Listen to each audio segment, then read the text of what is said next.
l'heure vient, et elle est déjà venue, où les vrais adorateurs adoreront le Père en esprit et en vérité.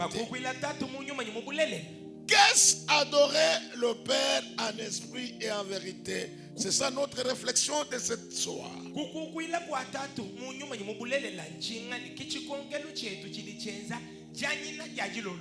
Tout celui qui dit adorer le Père en esprit et en vérité, primo, il doit comprendre ceci. C'est adorer Dieu avec sincérité. Non seulement avec des mots, mais aussi avec un cœur transformé et une vie en harmonie avec sa volonté. Je sais que nous avons une maladie de ne pas prendre note, mais je reprends quand même pour quelques personnes qui prennent note. L'heure vient, et elle est déjà venue, où les vrais adorateurs adoreront le Père en esprit et en vérité. C'est dans cette catégorie où toi et moi nous nous trouvons. Parce que si nous allons en termes de juifs, même les Samaritains sont doutés. Parce que les Juifs étaient ceux qui occupaient la Judée. De la descendance de Juda. Et les uns et les 12 autres, et les 10 autres, on les appelait les Samaritains. Et même les Samaritains étaient doutés. Parce que ici, Christ parle avec la femme samaritaine. Donc, elle est inscrite dans cette dispensation du salut vient des Juifs. Mais si les Samaritains n'ont pas part, à combien plus forte raison nous les sommes? Les Tétela, les Louba, les Kanyok, ainsi de suite. C'est pourquoi j'ai beaucoup aimé quand Christ a dit mais l'heure vient, elle est déjà venue, où les vrais adorateurs n'adoreront pas Dieu sur cette montagne, moins encore en Jérusalem, mais en esprit et en vérité. L'esprit n'a pas de langue, l'esprit n'a pas de tribu, l'esprit n'a pas d'ethnie, même la vérité n'a pas de limite. Oh, c'est pourquoi ce soir, toi et moi, nous nous sommes retrouvés dans cette catégorie des vrais adorateurs qui adoreront le Père en esprit et en vérité. C'est pourquoi cette affaire nous concerne. Est-ce que tu peux balancer avec moi la main droite?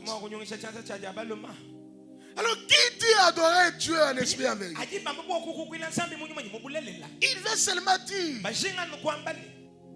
il y a d'abord la sincérité.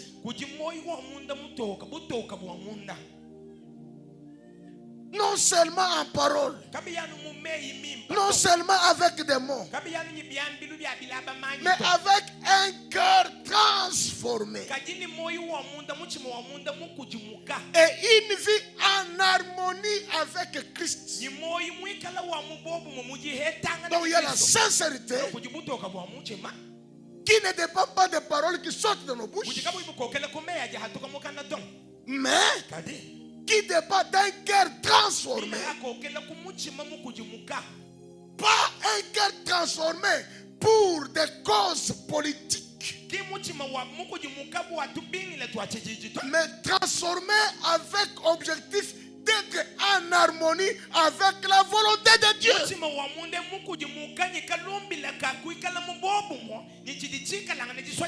C'est ça, adorer Dieu en esprit en vérité. Nous ne voulons pas des gens qui s'autoproclament des chrétiens, mais leur vie est loin de Christ.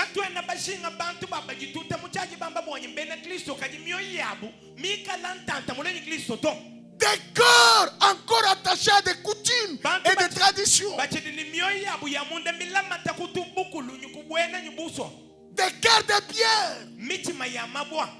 Des cœurs incrédules. Des cœurs de race de vipères. Des cœurs de race de chiens. Des cœurs qui sont loin de comprendre les choses de Dieu. Mais il faudrait que notre adoration, dans cette sincérité-là, que ce que nous disons soit réellement ce que nos cœurs présentent en harmonie avec la volonté de Dieu. Mais que le cœur soit transformé pour avoir une vie en harmonie avec Jésus. C'est ça l'adoration en esprit et en vérité. Deuxième point. Parce que primo, c'était adorer Dieu avec sincérité, non seulement avec des mots, mais aussi avec un cœur transformé et une vie en harmonie avec sa volonté. On n'a pas refusé les mots. On dit, mais écoutez, lisez très bien le français. Non seulement avec des mots. C'est comme ce que Christ avait dit au diable. L'homme ne vivra pas seulement. Et quand il y a les mots seulement, c'est-à-dire et les pains et les paroles font partie de la vie de l'homme. C'est pour dire, sur votre bouche, vous devez confesser Jésus. Et quand on voit aussi votre vie, vous êtes aussi en harmonie avec Christ. Parce que si nous enlevons les mots, nous risquerons de supprimer l'évangélisation. Or, l'évangélisation, il faut parler de Christ à toutes les nations. Parler de Christ dans les quartiers. Parler de Christ à nos familles. Mais ce que vous dites là, ça doit être en harmonie avec la volonté de Dieu. Deuxième point. Adorer Dieu en esprit et en vérité. On veut seulement dire, c'est lui témoigner un amour profond.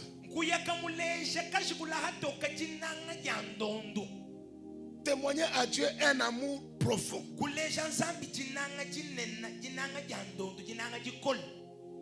Et sincère. Pas cet amour de prophétaire. Parce que tu veux avoir quelque chose de ton frère. Tu fais semblant de l'aimer, de l'adorer et de parler de bonnes paroles. Et dès que vous avez ce que vous cherchez là, et c'est fini, vous vous retirez. Non, ça c'est un amour profond et sincère. C'est-à-dire en public, tu l'aimes. En particulier, tu l'aimes. En cachette, tu l'aimes. Même dans les voyages, tu l'aimes. Partout où tu seras, consente que tu as cet amour. Parce que En Inde, il n'y a pas la rosée. Au Canada, il n'y a pas la rosée. En Chine, il n'y a pas la rosée. Mais si vous vous retrouvez dans de tels milieux, si votre amour n'était pas profond et sincère, vous allez vous comporter comme tous les païens. Mais quelqu'un qui adore Dieu en esprit en vérité, à cause de la profondeur de son amour et de la sincérité, même s'il est loin, on sent qu'il est avec Dieu. Dans cet ordre de Dieu-là, on doit les respecter, les servir et lui vouer une dévotion totale.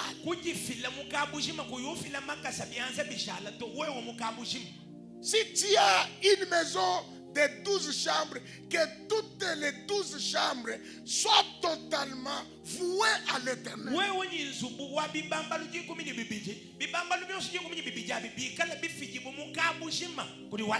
Oh, j'ai beaucoup aimé hier, on partageait sur la prophétie d'Ézéchiel.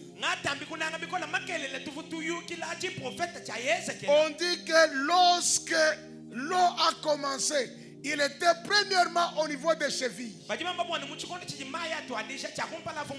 C'est pour dire que les pieds étaient dans l'eau, mais le reste des parties n'était pas dans l'eau. Et en force d'avancer, l'eau est montée aux genoux.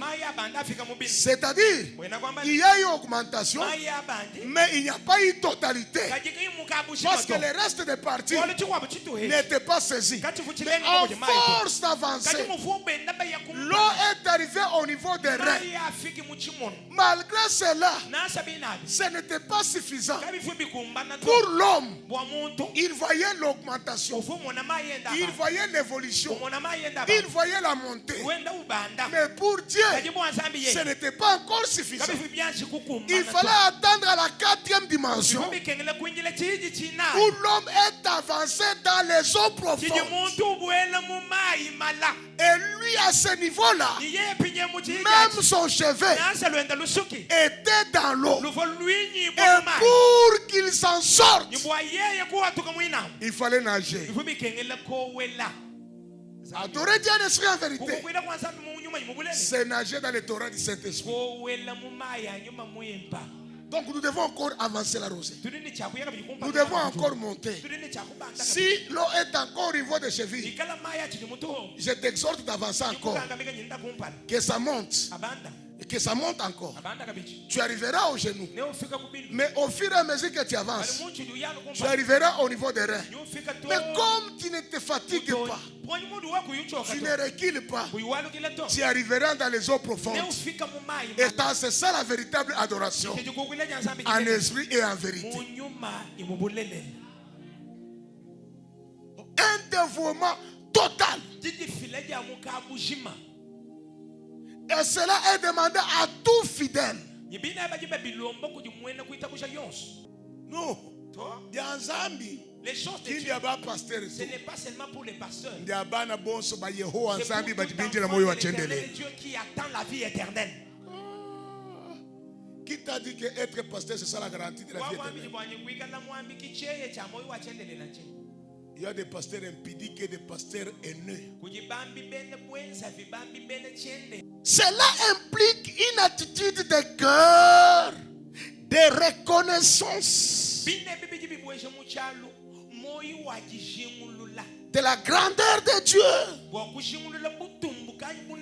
et une soumission totale à sa volonté. Nous adorons en esprit. Tu dois être reconnaissant de la grandeur de Dieu. Et cela te pousse à la soumission totale. Si je marche, c'est Dieu. Je mange, c'est Dieu. Je dors, je me réveille, c'est Dieu. Je me lave, c'est Dieu. Je suis ici, c'est Dieu. Oui, tu as reconnu cette grandeur. Ça fait du bien. Et tu dois te soumettre à sa volonté pour qu'il continue à te protéger, à te garder et à te faire encore de bien. C'est ça l'adoration.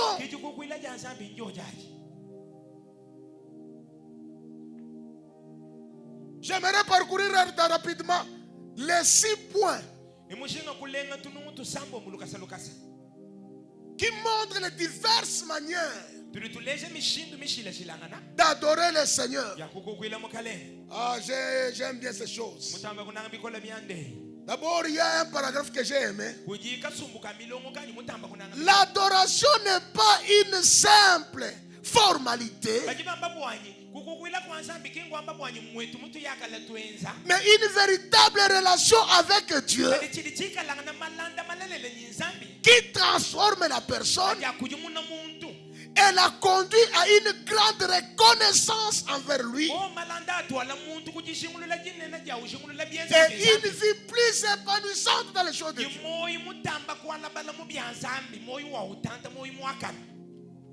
Adorer le Seigneur, c'est profond. C'est toute une vie. Il y a 6 aspects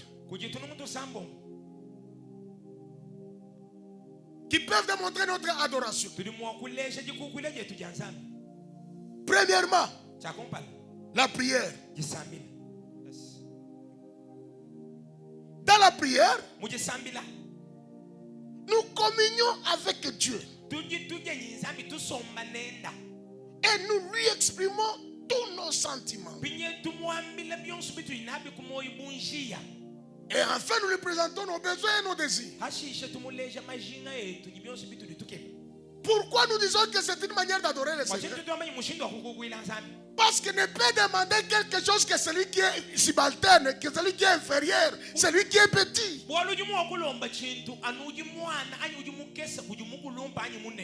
Parce que la main qui donne, c'est la main qui est au-dessus. Et la main qui reçoit, c'est la main qui est petite. Dans le biais de nos prières, le fait d'exprimer nos sentiments, nos désirs, nos besoins, cela prouve que nous dépendons d'un être suprême. Sans lui, nos vies n'ont pas de sens.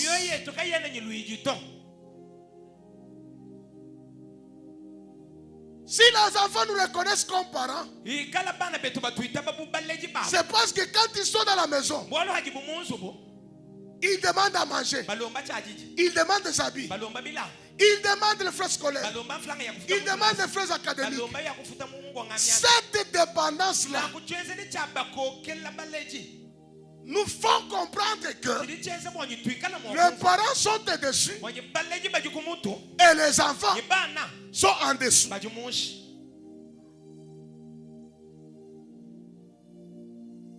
Le temps viendra, on entrera en profondeur de toutes ces choses.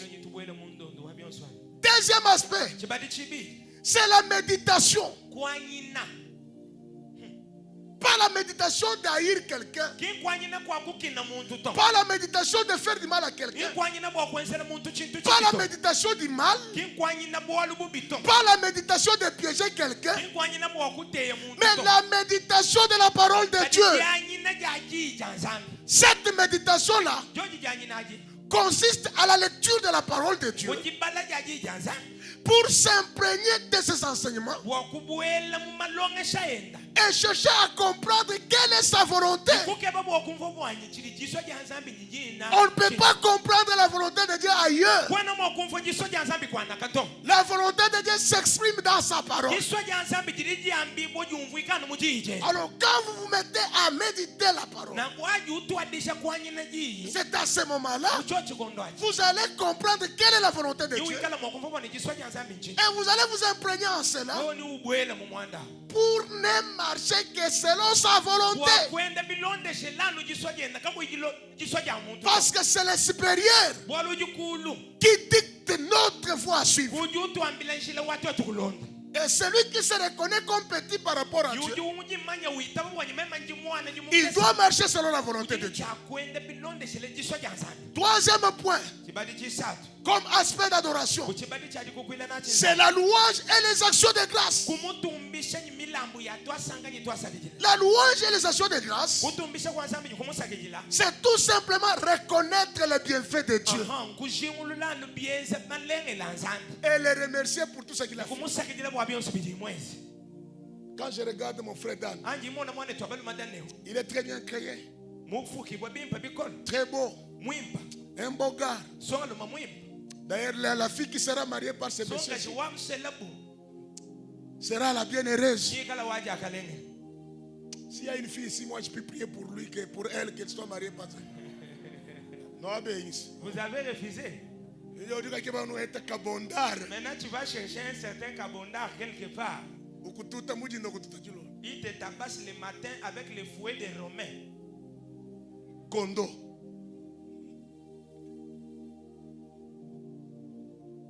Donc tu regardes que c'est que Dieu m'a créé.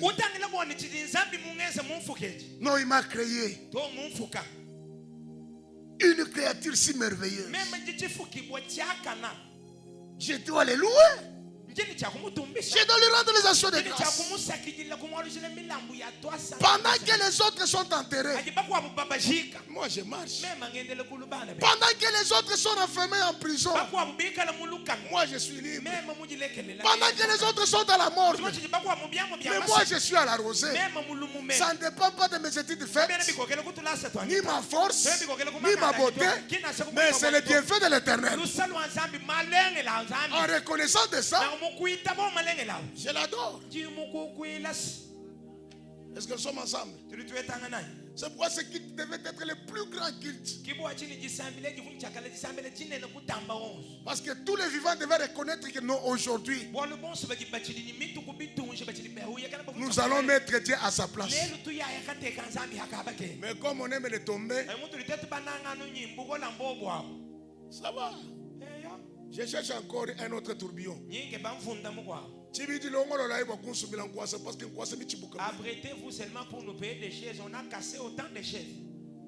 Quatrième aspect, l'obéissance au commandement de Dieu.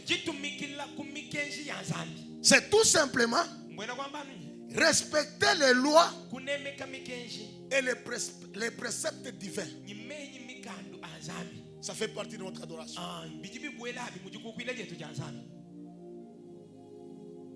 Parce que l'adoration, c'est la vénération, c'est la crainte de l'Éternel. Et pour qu'on sache que cet enfant me craint, si je dis qu'aujourd'hui ne sort pas la pasteur, effectivement l'enfant, et là elle dit, papa a dit que je ne sors pas la pasteur. C'est ça un bon enfant. Mais quand vous ne respectez pas les commandements de Dieu,